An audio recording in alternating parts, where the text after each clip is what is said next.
Oh,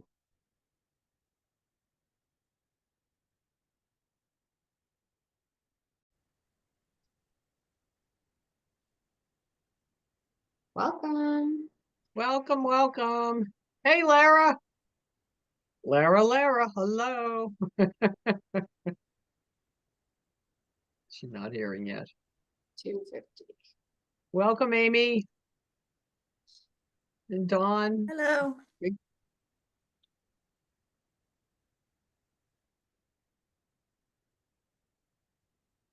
Dawn, we can. Feel free to put your cameras on if you'd like to, and to unmute if you'd like to, unless you've got a racket going on behind you. It's fine. Either way is fine, whatever you want. But it's always great to see people, so I know whether I'm making sense or not. If I get all confused, like, what? That's very helpful to know, you know. Have a few more folks joining us. Give it a couple more minutes.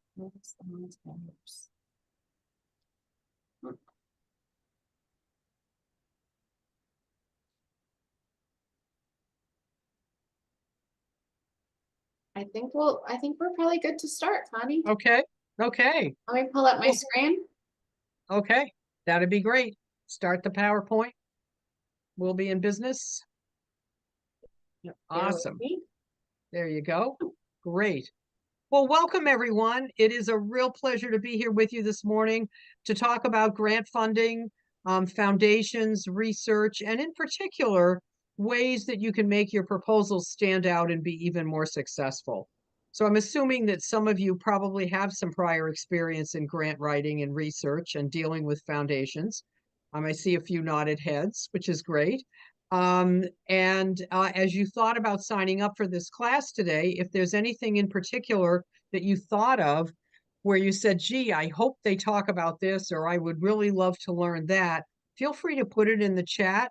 Or as we go along, if you have a question, just interrupt me and ask the question, because I'd love for you to have any specific learning interest that you have today to be answered and covered. I have been writing and reviewing grant proposals for probably definitely for decades. So I have a lot of experience, not only in terms of developing programs and creating successful grant proposals, but also in reviewing them and wearing the other hat, that of the grant maker. So we're going to talk a bit this morning about how to make your proposals stand out from the grant maker's perspective, the kinds of things that are important to them, because we often don't think about that. I think we often think about, oh, I hope I get the money, or my organization really needs this, or, how can I write this proposal really well? We often don't step back and think, well, what are the questions the funder is really asking? What do they need to hear from us? So we're going to talk about that a little bit. Want to go to the next slide, Beth? Yeah. So as you know, because you're all part of 250 in some way, shape, or form, this is a program that is provided by the Chesco 250 Initiative, sponsored by the Chester County Community Foundation. So there's just a few slides at the beginning of the PowerPoint that sort of review the basic tenets and concepts of 250. Next slide. So this is just a reminder about the mission and the aims of the Chesco 250 Initiative, which basically is about celebrating and commemorating the 250th anniversary of the Declaration of Independence, as you know, and trying to foster community interest in activities and engagement throughout the county and beyond, with a hope of having continuing and increased civic engagement afterwards. Next slide. And these are some of the basic themes, which I'm sure you're going to want to be using in your grant proposals to educate the funder a little bit about what Chesco 250 is all about. And all of this information is stuff that's free for you to use, to put in your boilerplates and to put in any kinds of proposals that you might develop. Next slide. And this talks about the 4 heritage themes, which again may play a very prominent role in some of your grant proposals, particularly if you're applying to a funder in one of these specific areas where you might be able to pinpoint, here's a reason why you might be particularly interested in this proposal. Did you know your business or your foundation is located right in the middle of the path to freedom, where a lot of activities occurred in over our history, or that you're located right in the middle of the path of the Philadelphia campaign. So these kinds of things might be useful for you to use. Next slide. All right. And this just covers briefly citizenship rights, citizenship responsibilities, and again, things that you might want to put into a grant proposal. And I'm sure you're well familiar with all of these. Next slide. And this is just a summary of the timeline for Chesco 250 activities. You can see we're here in the first quarter of 2025 with a goal of July 2026. And so there's a variety we've got some time, but there's a lot to do, as you can see, based on this timeline. It'll be here before we know it, probably. Next slide. Okay. So next, that's the pause from the 250 stuff. And next slide, we'll go into the topic for today. And if you can skip that one, also, we'll go right over into grant funding overview. So these are the basic topics that we're going to cover today. As I mentioned earlier, we're going to talk about what funders look for when they evaluate grant requests, how to think like a funder, what kinds of projects are going to be most likely to be most successful for foundation asks in particular. So our purview today is primarily private foundations and corporate foundations, and maybe grant making initiatives as part of another organization, for example. And we'll touch a tiny bit on government funding. We'll talk about research, kinds of tools to use, and sort of some research basic tips, because again, I'm sure most of you are pretty familiar with a lot of that. And we'll talk a lot about how to write a good proposal, the different components of a proposal. We'll talk about budgets and attachments, outcomes and evaluation.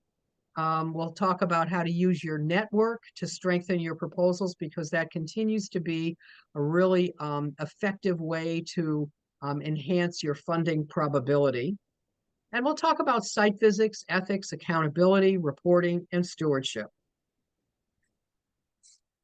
Great. So let's move on to just thinking about what do funders look for when evaluating grant requests. Funders, when funders are reading your grant proposals, they have several things they need to keep in mind. First is evaluating your proposal to discern whether what you're asking for fits their mission and their guidelines and what they want to give the money to. Generally speaking, they have bylaws and they will have a trust agreement that they have to follow, regardless of how wonderful your proposal is. If it doesn't fit in to the concepts in the trust document, they aren't going to be able to make the grant. So that first off is what they're thinking about. Secondly, funders are investors, and we often don't think about them that way, but just like your major individual donors who you have, who are investing in the work of your organization, foundation executives, corporate grant making people, and people stewarding money in an organization are all potential investors in your organization. So they are wearing the hat of, how strong is this organization? Are they a worthy investment opportunity? If we give them this money, are they going to stay in business long enough to do the program they say they will? And are they going to be able to deliver the program that they say they will? Do they have the capacity to do it? So the first set of things that a funder looks at in terms of evaluating an organization's strength is good governance, functioning bylaws, having strong functioning committees. That is a sign of a strong, well-developed nonprofit. Best practice policies in place, reviewing those policies, a diverse and active board. You need to have a large enough board of directors so that that communicates to the funder that there are a lot of people invested in this organization. There are a lot of people looking at what's going on. If you have a board of 3 or 4 people, that is not going to inspire confidence in a funder. These days, you need at least 10 or 12 people on a board to communicate to a funder, yeah, there's really good oversight and stewardship going on in this organization. You need active volunteers because that communicates that the community is invested in what you do. Because a funder may say, well, if the community doesn't care, why should I? And that's another reason why having every member of your board of directors be donors to your organization is really, really important. Because a funder is going to say, well, hey, if the board isn't willing to give, why should we give? If they're not convinced and sold on what they're doing, why should we care? So these are all things that communicate strength and investment and a capable nonprofit. Also, these days, funders expect to see a strategic plan. And they also would like to know that you're actively working on it, that it's not just sitting in a computer somewhere. So they may ask you a question about how often do you look at your strategic plan?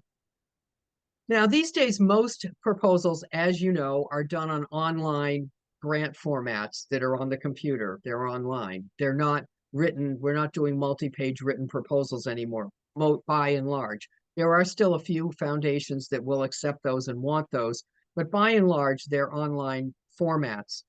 And you're very limited by what you can kind of communicate, what kind of information you can communicate based on the questions that the format that the system asks. So they may not ask you all of these questions specifically. There are a few foundations that will, but they may not, in which case it's important if you have some strengths, these areas are strengths of yours, incorporate it somehow into the narrative. Incorporate this information. If you have a very active board and 100% of them donate to the organization and they're reviewing the strategic plan every couple of months, figure out a place where you can put a sentence or two in about that to communicate that to the funder. The other thing a funder looks at, in addition to organizational stewardship and stability and strength, is fiscal stability. So, because again, they want to be sure that if they give you a $20,000 restricted grant for a specific project or to buy a piece of equipment, that you're not going to turn around and use it to fund your deficit, or that you're not going to turn around and use it for operating expenses because your budget is tight. So they look for, are there any repeated deficits? Have you had a deficit in the last couple of years?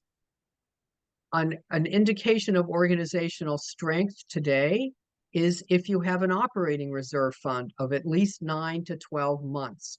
We used to say 3 to 6 months, but if there's one thing that COVID taught us in the nonprofit world, it's that we need savings accounts. We need some kind of liquid cash to sustain us when things go south, as they did certainly during COVID. So having some kind of a fiscal reserve is an indicator of a sign of strength. And also, if your organization does have debt service, that it's small enough amount so that it's not going to impact your ability to deliver your programs. So those are all indicators of strength: organizational governance strength and fiscal strength. The funders also, once they've done that kind of due diligence, also going to look at your project. And they're going to have multiple questions in their head as they read your proposal. And as I mentioned earlier, the most primary one is, does it fit what our foundation is set up to do? But then they're going to talk, and if it does, then they're going to go down to, well, is this really an important project? And how well thought out is it? Are the objectives realistic and doable? Are the things that they say really something that they have the ability to do?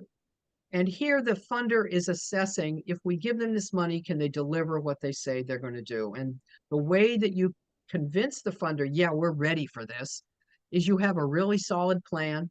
You communicate to them how this is totally within your capacity. You've done this kind of stuff before, maybe not this specific thing, but you have this capability to do this. And that it is you really thought it through. You've got a really good set of goals and objectives that are reasonable. You know you're going to be able to evaluate it. You know you're going to be able to tell the funder after the project is done, yes, here's what we accomplished. That you have a realistic budget. And again, having a really solid, good budget is another way of communicating to the funder, we've thought this through. We get it. We know what we're going to need. We're a reliable program deliverer. We know how to buy this piece of equipment, or we know how to manage this renovation, or we know how to do this set of programs. So those are all things that you also need to convince the funder that you really have a good project and you're ready to roll. Why is all this stuff important? Basically, as we all know, nonprofit fundraising today is extremely competitive. Everybody's asking for money, everybody has a grant writer, or everybody's doing grant writing. And the reality is, in terms of history and the arts, is still and yet many foundations are focused on funding basic human needs: food, clothing, shelter, and healthcare. Now, there are, thankfully, foundations and other funding arms that are focused on giving to history, which is wonderful. And so you're not competing against a local healthcare center or a food bank. However, there are many organizations that have very broad giving guidelines. And the guideline might be, we just fund things to make the Chester County community better, in which case your initiatives would certainly fit. And that's the kind of competition you're up against. So you need to be as strategic as you possibly can when you're doing your proposals, and look for anything you can find to make yourself stand out. Anything, something unique about your case. If you have a board member who knows someone at the foundation, or knows someone who knows someone at the foundation, try to develop a relationship with a funder however you can. Next slide. So let's just, consider you've thought all of that through. Let's get started. So the first thing that I think is really helpful when you want to do grant writing and grant funding is to develop a really big list, as big a list as you can, of all the projects that you need to get funding for. It could be a program, it could be a capital renovation, it could be a piece of equipment. The broader you can be in the variety of projects, the more likely you're going to be able to find a funder that's going to fit that project. So you want to think about also what's unique about your organization. Is there anything? Brainstorm this with other people in your organization. Don't just sit at the computer and stare and go, oh, well, what do we do that's unique? Well, I don't know. Get your board together, get your volunteers together, get people together who are donating to you, and ask them, why do you donate to us? What's special about us? What do we do that's different?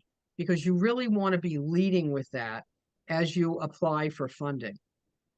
If you serve a unique population that isn't served by anybody else, if you're in a geographic area that isn't served by anybody else, anything you can think of that is going to make you a little bit different is going to help you to be successful. And again, try to bring as many people as you can into this conversation. So the best kind of fundraising, where I've seen fundraising really succeed in organizations, is when everybody's pulling together and it really is a team effort. So get a lot of people together, because they're going to have different viewpoints, different experiences, and they may come up with things that you might not be able to. Next slide. So once you've developed your list of projects, the kinds of things we want money for, you have a sense of how much you need for a certain thing, and you have a sense of, is this capital or a project or whatever. Now you need to start researching to match your projects up with a funder. And thankfully, we have some fabulous tools that are available to us to make this searching pretty direct and efficient. But it's really important that you do this step very, very carefully. Some funder guidelines are very specific. They'll be very, very specific about what they fund, what size organization they fund, all of that. Some are very, very broad. Government funding programs tend to be extremely specific. And you can see here are some various tools on the PowerPoint that are available to you to make your research a little easier. That first one is a list of foundations that the Chesco 250 through the Chester County Community Foundation have broadly vetted as being funders that might be interested in looking at your projects. They've been screened to be funders that will fund civic engagement initiatives, history, things of that sort. There's a couple federal and government grant links. And if you're interested in government grants, I would really recommend you contact Karen at the Community Foundation, because there are a few staffers there who have Karen and a couple staffers actually have been going out and meeting with all the elected officials in Chester County about this initiative. And they've been talking about government funding programs that might be available to fund projects. So that would be a really good first place for you to start if you're interested in trying to get some local or state funding. The very best resource that I can suggest to you for private foundations is the Regional Foundation Center, and we are blessed to have one at the Chester County Library in Exton.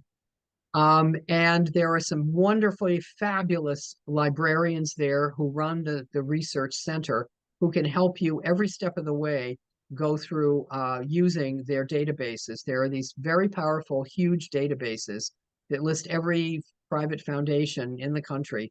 And you can get all kinds of information from researching these foundations, from where are they located, what do they fund, what size grants will they accept, how many grants do they fund in your particular area, all kinds of information, not to mention the names of their board of directors, and the specific guidelines and how to approach them. So that if you're new to this, or you need to brush off your list, that's well worth a trip to Exton to hang out with them for a while.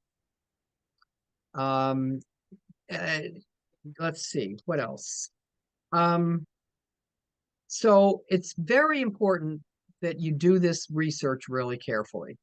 And if research is not your thing, if staring at a computer screen for hours on end is not your thing, find someone in your organization who can help you with it, for whom it would be a fun project to do. I mean, there are people who really love doing this stuff and downloading things and creating Excel files and storing information. But get someone who's going to have the patience, or divide it up with several people. It does take time. I don't want to sugarcoat this. It does take time, but it's well worth the time that you're going to put into it. So what you want to look for in any of these databases, any of these research tools, is you first want to look for a regional match. So you want to find a funder that's willing to fund in Chester County. They don't have to be in Chester County. I mean, as you probably know, there are many foundations in the 5-county area and beyond in Pennsylvania, and even beyond Pennsylvania, that do fund in Chester County. But be sure that they're willing to make grants in Chester County. Because if their focus is on Philadelphia, no matter how good a programmatic match they are, they're not going to entertain your proposal. The next thing is you want to find the subject match. So if you want to find, is it history? Is it civic engagement? Is it, what's the hook? What's the topic that you're promoting with your project?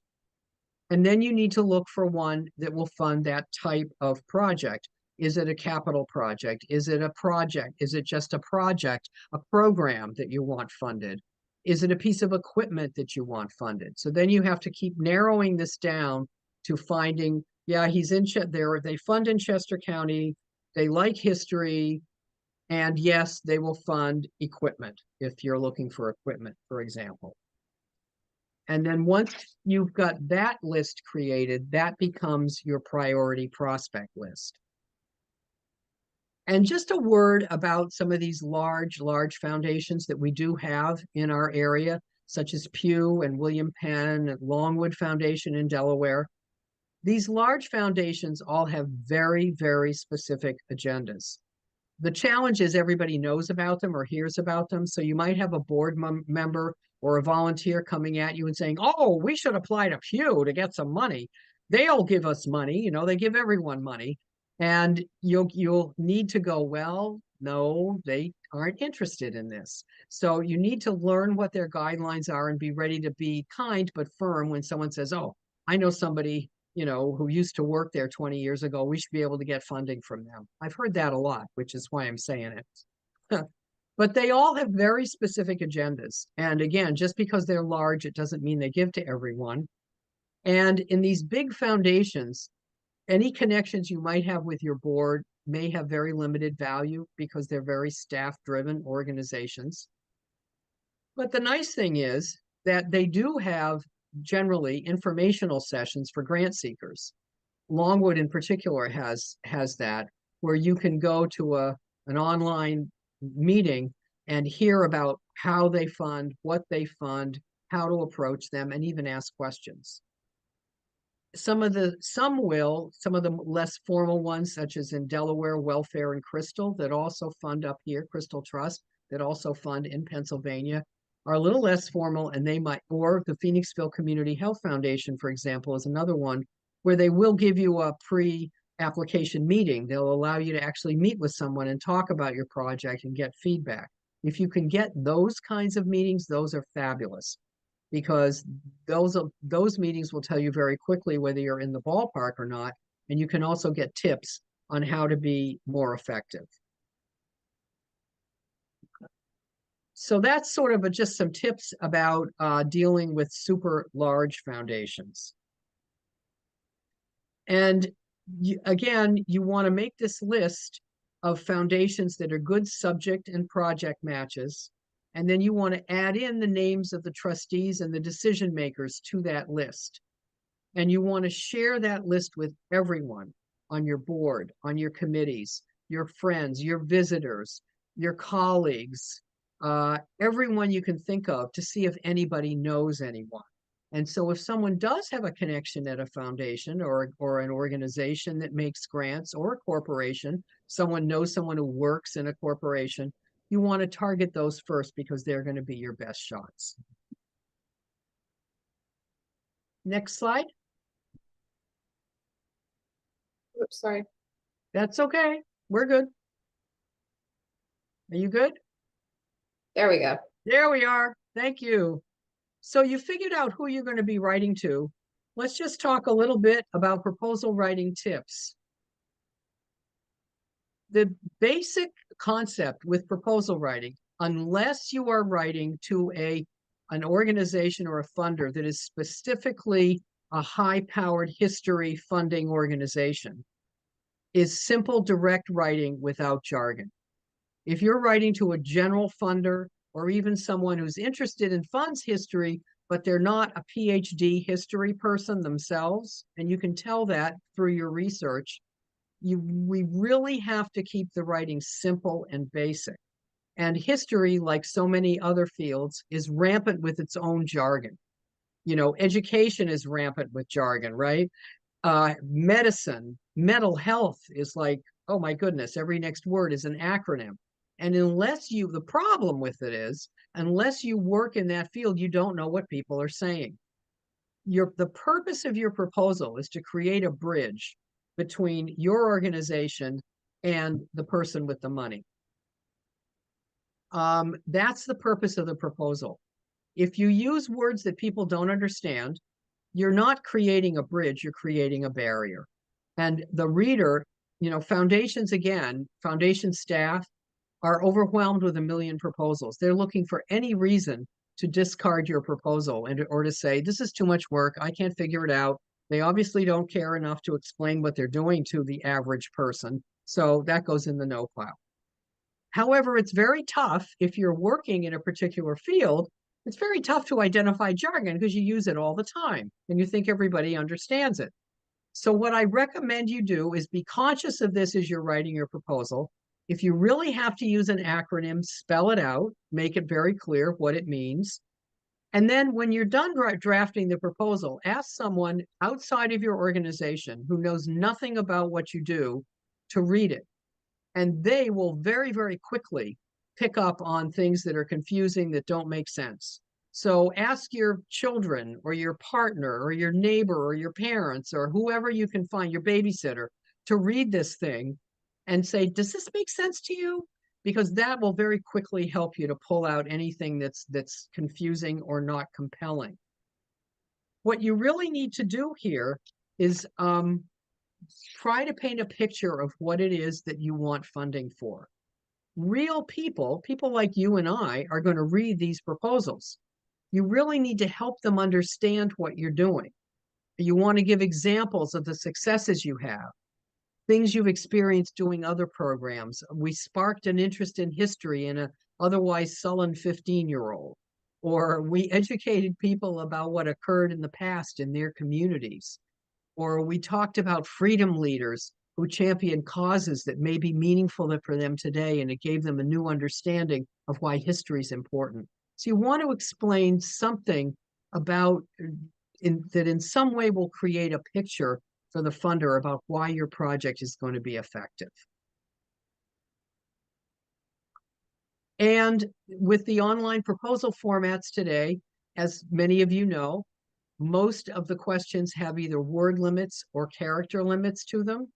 So generally speaking, less is going to be more, because there's a reason they have those limits, because they don't have the patience and the time to read endless essays. Next slide. So basically, all proposals, whether they're paper proposals or online proposal formats, all need to include basically the same stuff.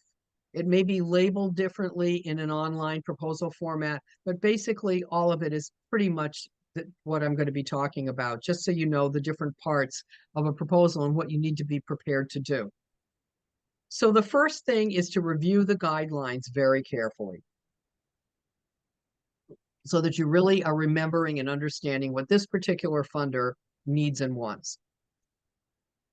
There will be some form of a cover sheet. If it's a paper proposal, there'll be a paper cover sheet of your just demographic information. If it's an online format, it'll be multiple screens asking for names and addresses and EIN numbers and budget size and board chair and all of those kinds of simple information.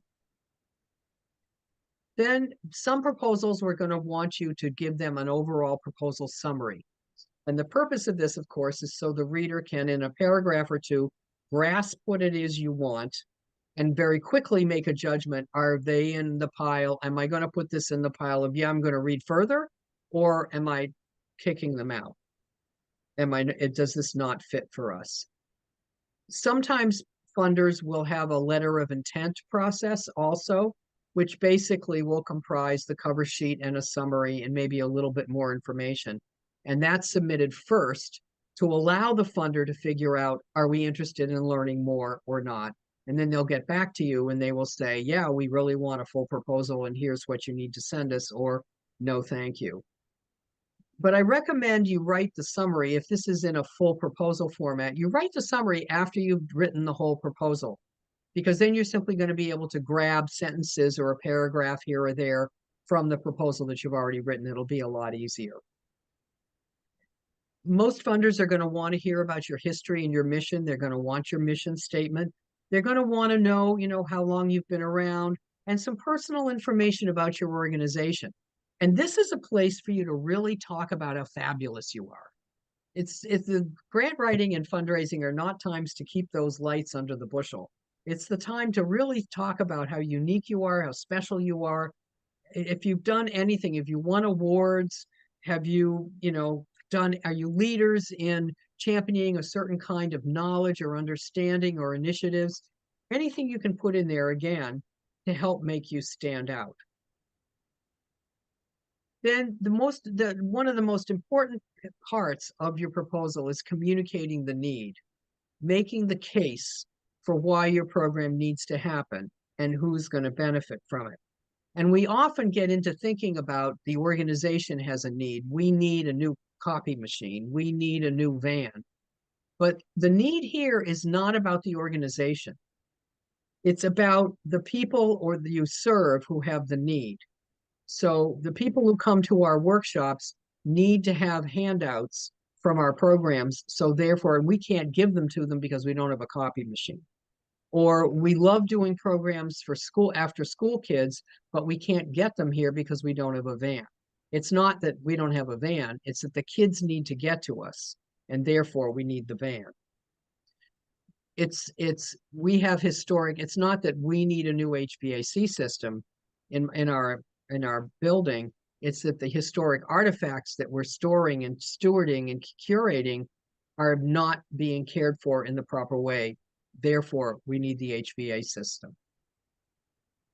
So you want to talk about in this needs section, who's going to benefit in human terms if that's applicable. It's not that we can do 15 more educational programs. It's that we can educate hundreds of more children who don't have access to local history education. And wherever you can, and this is one place where historic organizations I think would do great, is you want to cite statistics and research to back up your assertion. To say that here are reasons why history education for children is important. And you can back that up with citations, which is really helpful. You also, once you've laid out this problem, you could call it the problem or the need. Once you've laid this out, now you get into, we have a solution. I've sold you on the problem. And that's really the crux of the proposal in a lot of ways. It's you're selling the reader that there's an issue. And now you're selling them that we've got a solution to the issue. So you're going to talk about how you're going to meet the need. You know, we're going to build a heritage center. We're going to provide these 15 programs for kids based on certain curriculum. We're going to do a renovation to allow us to accommodate hundreds and hundreds of more people throughout the year. So you want to be real specific about what you're going to do, who's going to do it. If it's a renovation, you want to talk about how your organization is qualified to manage a renovation. Who are you going to use as a contractor or as architects? Who's going to teach your workshops? What are their qualifications? How long is it going to take? The timelines. When will it start? When will it finish? You want to, again, you're letting the funder know here, we've thought this through. Remember, we talked about that at the beginning, that that's a concern that funders have is, do you have a solid project? Do you have a plan? Well, here you're describing what your plan is, and you're instilling your credibility that, yeah, we figured this out. We know how to do this. This is what it's going to be. We've considered all the angles. And then today, outcomes are very important. Funders want to know what's the return on investment, or what's going to happen as a result of your project. Just delivering the project or doing the renovation isn't enough. They want to know what change has occurred, what's happened as a result of this. So it relates back to your need. What needs are going to be met as a result of your initiative? If you're clear about describing your need, then coming up with some outcomes is going to be fairly smooth. Outcomes need to be measurable and quantifiable. There's two types, basically. Measurable and quantifiable, they're objective outcomes, which is the number of people you are now serving, the number of workshops you delivered, the money that you've saved because you now have more efficient equipment, anything like that. And then there are subjective outcomes, which is how have people, or has the issue that you're addressing been made better? So this is a little tight. It's a little more difficult to measure sometimes, but this is where we use pre and post surveys, or we get evaluation forms from people at the end of a workshop. How effective was this? If it's school classes, you could talk to teachers afterwards and say, what kinds of things did the kids say on the bus? Do you notice any changes in the children who attended these programs? Those kinds of things. So there's objective and subjective. And you're going to be, when you report back to the foundation on the grant, say at the end of the year or the grant year, you're going to be reporting on these outcomes. So you want to be really careful to make them realistic and achievable. Because you don't want to say you don't want to promise the moon and then only be able to deliver a small piece of it. So be very realistic as you're doing the outcomes. Talk with the people who are delivering the programs and say, does this make sense? Are we going to be able to do this? Because you don't want to be like going humma humma when you have to write the report back to the funder. And then lastly, there's an evaluation component, which is basically telling the funder, how are we going to know that we've met the outcomes? I remember years ago meeting with a funder, and I was sitting there talking about an after-school program, and I was telling her about what a great after-school program it was. And the program person was there with me as well. And she was saying, oh, and we know these kids grow so much and they learn so much, and it's such a great benefit to them. And the funder looked her in the eye and she said, how do you know? And she said, well, we just know because it's a really good program and the kids really like it. And she said again, how do you know? And so that showed us that, all right, we need to develop some specific tools to evaluate this program. How are we going to know that these kids learned anything? What did they learn? So this piece of the proposal is simply saying we're going to use pre and post surveys, or we're going to hire an outside evaluator, or we're going to do interviews with people. That's how we're going to know whether we met our outcomes. Next slide. Another very important component of a grant proposal is your budget, as we mentioned earlier, and attachments. Pretty much every funder is going to want to see a budget, not only for the project, but also for your organization. And basically, usually they will just accept your own simple income and expense budget for the project. However, some may have their own formats that they want you to use. And if that's the case, be sure to use their formats, because they will just not look at your proposal if you're not using their tool. So you want to be sure to include everything you can think of in your project budget, if it is a project that you're doing. From shipping, installation, things like that. If there's any ancillary costs that you might not be thinking of. Another example I can give of this is one time I was writing a proposal for an organization that needed to do replacement windows in a building they had.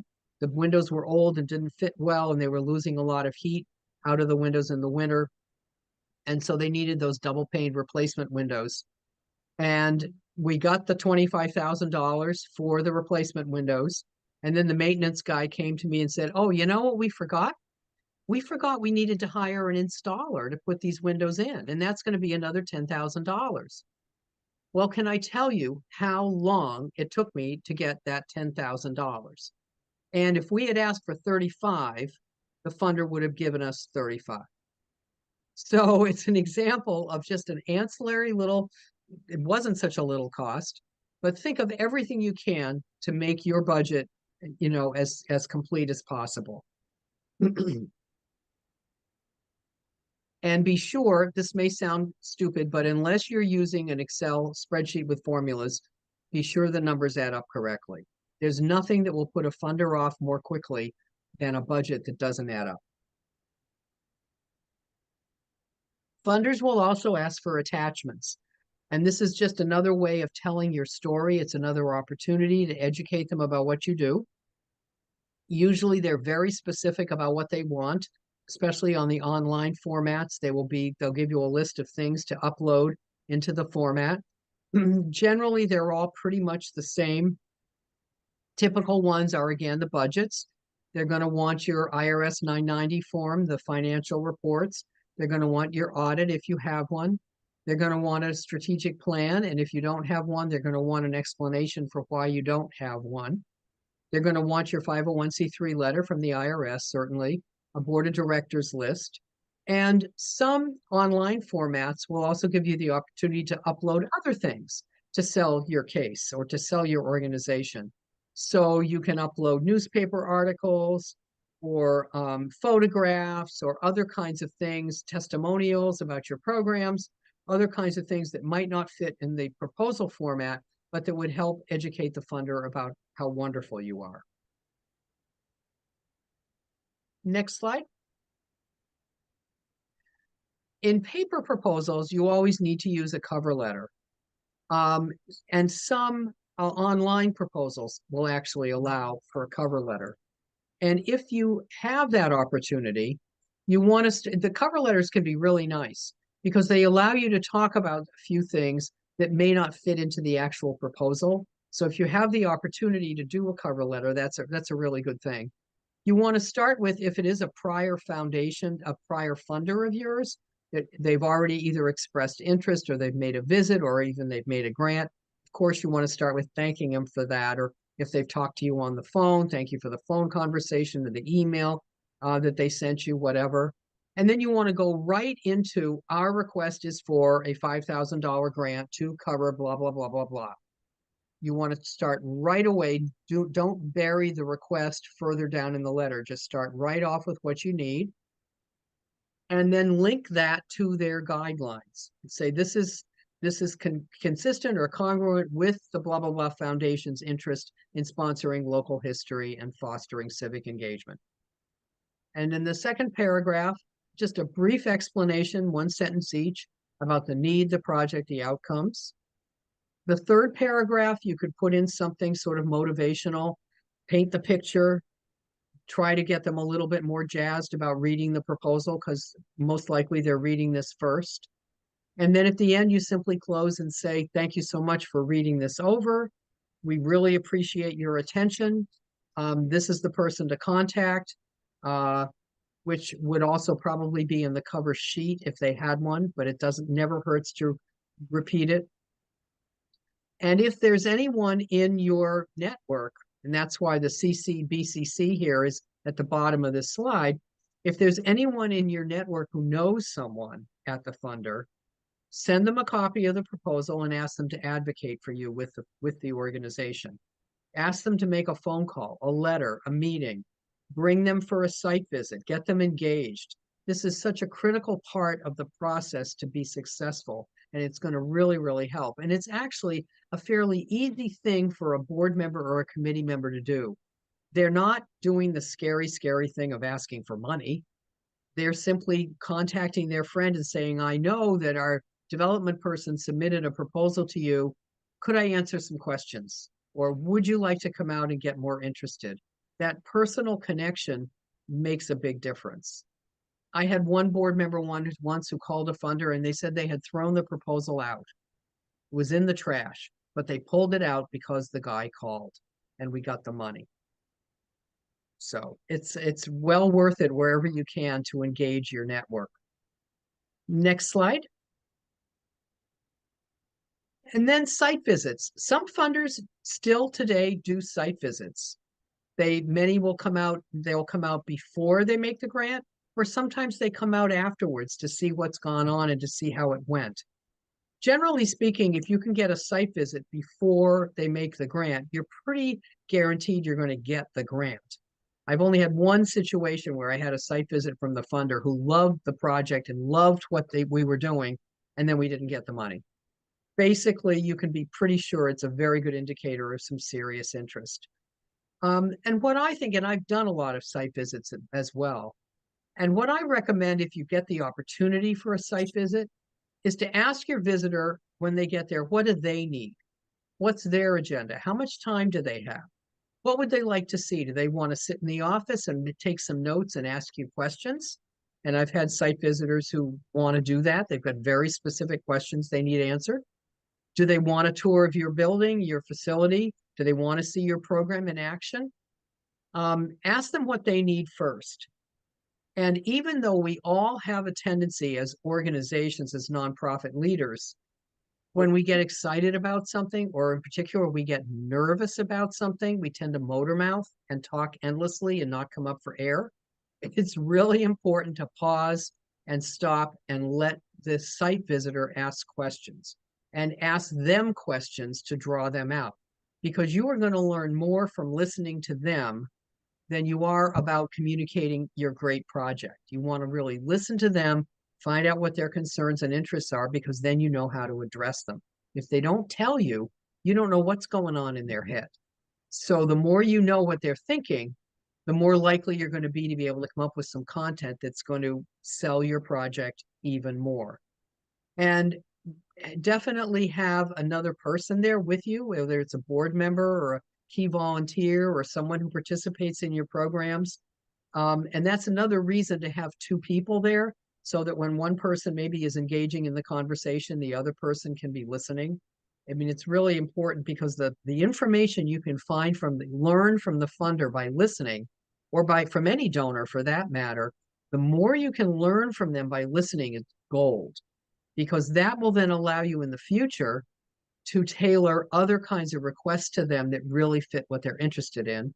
And then you're going to be more likely to get a larger gift, to get a gift, period, but even to get a larger one. If you get a grant, there is a certain element of course, ethics and accountability and reporting. As I mentioned earlier, some funders are going to want maybe a 6-month report. Most of them will require a 12-month report with a budget. And here's where you get the chance to tell them what a wonderful job they did giving you the money and all the great things that you did as a result of the grant. And you want to meet these deadlines very, very carefully.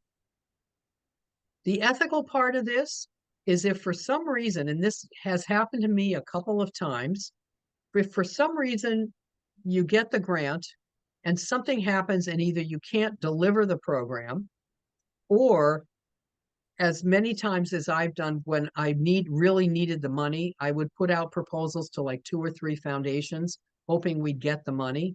And there've been a few times when I've actually gotten the money from several foundations, and it's been, I've got double the money or whatever. So what I recommend you do if something happens where either you're in that lucky situation or the situation where all of a sudden something shifted and this program is no longer feasible. Maybe you had a key partner or collaborator who's now all of a sudden dropped out. Who knows what's happened? Or something in the community has changed. Contact the funder and say, we've got this situation going on, and have in the back of your mind 2 or 3 other projects that you would like them to consider shifting their money to fund, and say, well, we've had, I said, we've had 3 funders pay for this refrigerator. Would it be okay if we bought a freezer with your money? Because it's a related thing.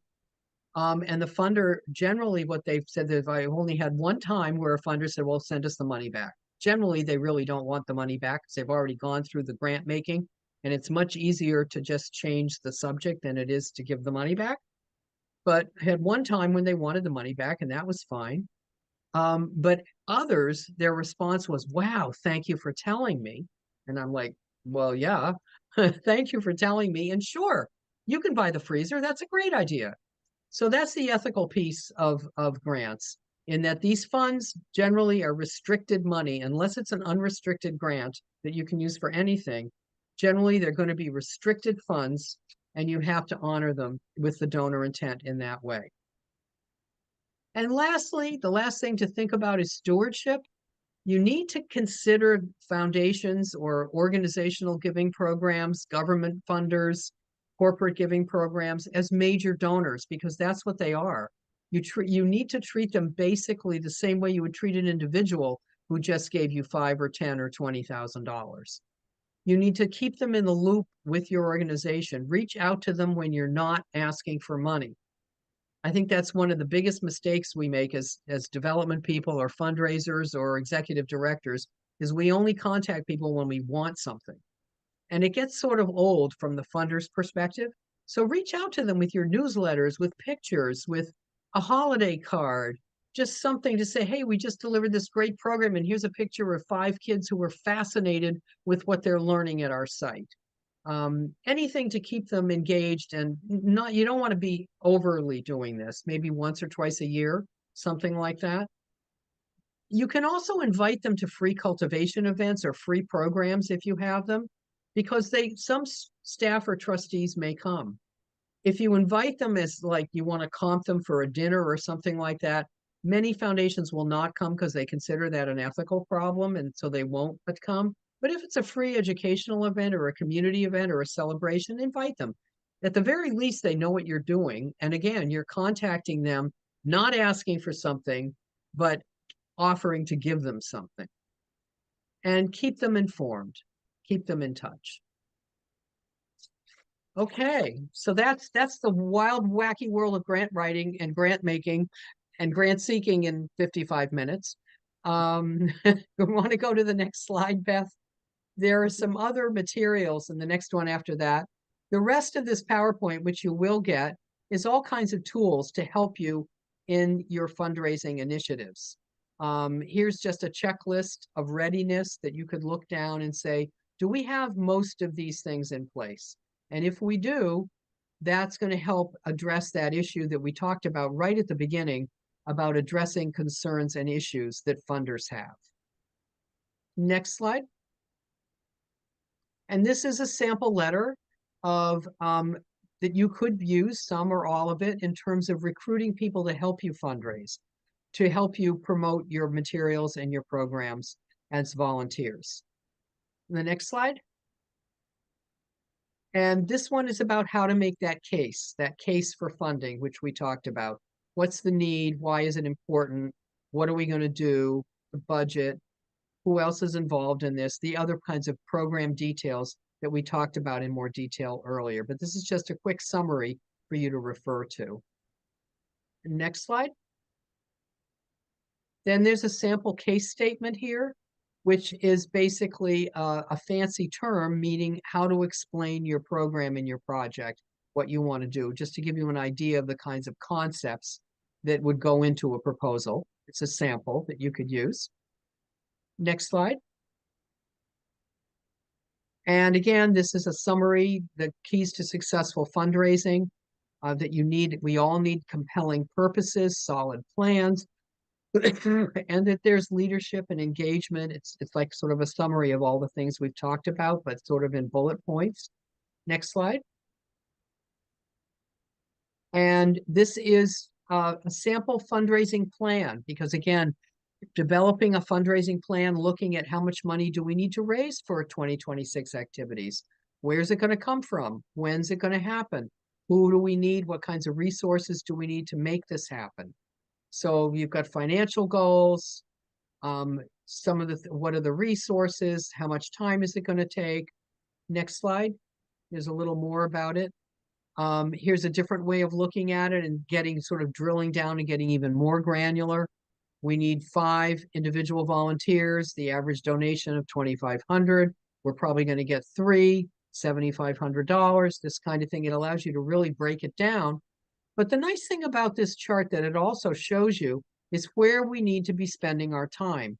You need to be spending most of your time with those medium and large donors, because that's where the bulk of your funding is going to come from.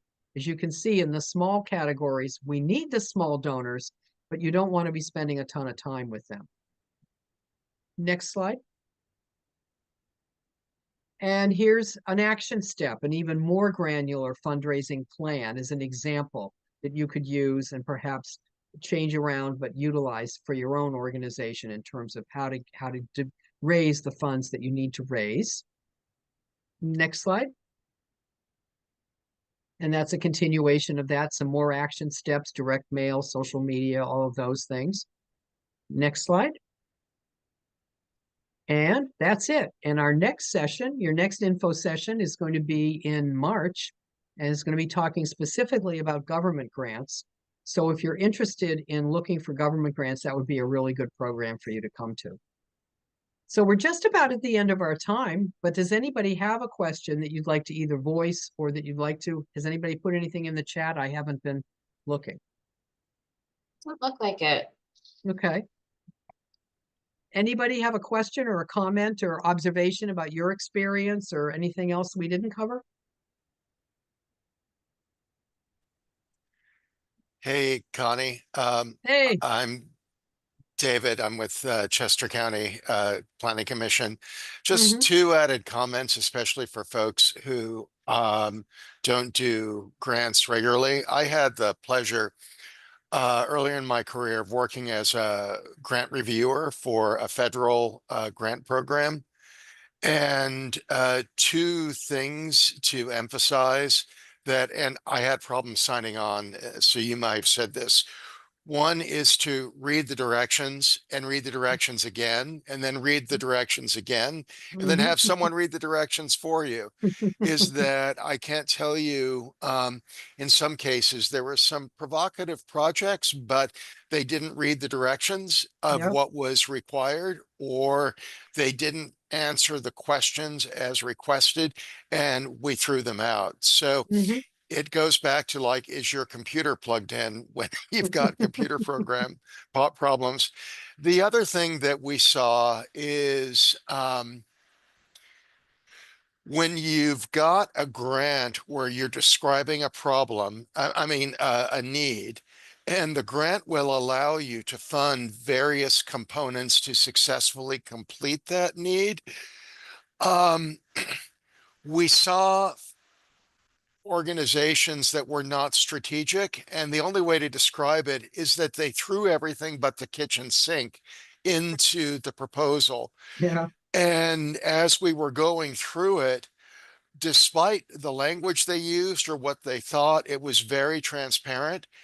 And because they were trying to get stuff funded that really wasn't that was tangential to what the actual needs were, we didn't approve it. So Yep. especially again, I saw for folks who saw great opportunity, they went overboard, and that served to be detrimental to them, and it wasn't funded. So just from personal experience, those are Mhm. were two things I just wanted to share. Mhm. Yeah, those are great points, David. Absolutely.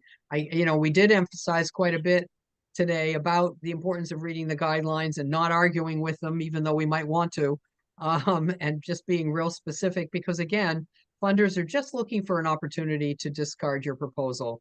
And there are a lot of other people out there who are reading the directions. So it's really important to do that and to be realistic for sure.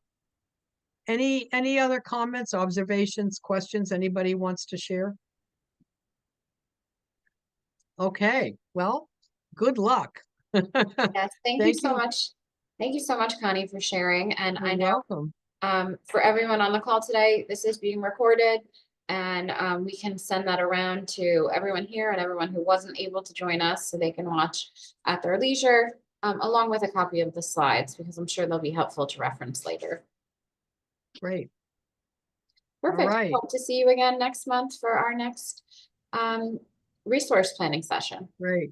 That's right. Take good care. Have a good weekend. Thanks. Good luck, Bye, everybody. everyone.